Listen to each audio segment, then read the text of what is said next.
కర్నూలు జిల్లా ఆదోని గ్రామంలో జరిగిన సందర్భంగా ఎన్టీఆర్ జిల్లా జగ్గైపేట పట్టణంలోని వాసవి కపుల్స్ క్లబ్ ఆధ్వర్యంలో పొట్టి శ్రీరాములు విగ్రహానికి పాలాభిషేకం చేసి నివాళులర్పించారు. వాసవి కపుల్స్ క్లబ్ అధ్యక్షురాలు వాసా నాగమణి మాట్లాడుతూ పొట్టి శ్రీరాములు విగ్రహానికి పేడ వేసిన నిందితులను పట్టుకుని శిక్షించాలని కోరారు.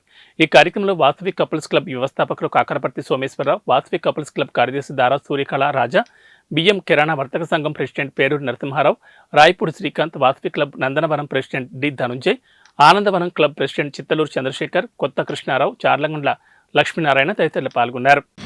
ఆదోని గ్రామంలో జరిగిన సంఘటనని నిరసిస్తూ జగ్గైపేట వాసవి క్లబ్ కపుల్స్ దీన్ని ఖండించవలసిందిగా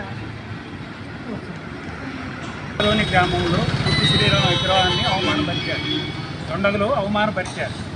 ఇది చాలా బాధాకరమైన సంఘటన, మన ఆంధ్రులను అవమానించే సంఘటన. దీనిని ఒక్క ఆరే వయసులే కాదు, ప్రతి ఒక్క ఆంధ్రుడు ఖండియాలి, వాళ్ళని శిక్షించాలి, కఠినంగా శిక్షించాలి. అది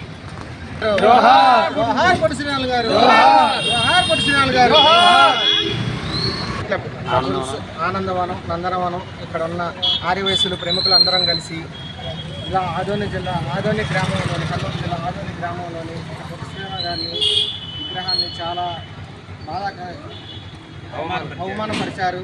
ఈ విషయాన్ని మేము చాలా చింతిస్తున్నాము.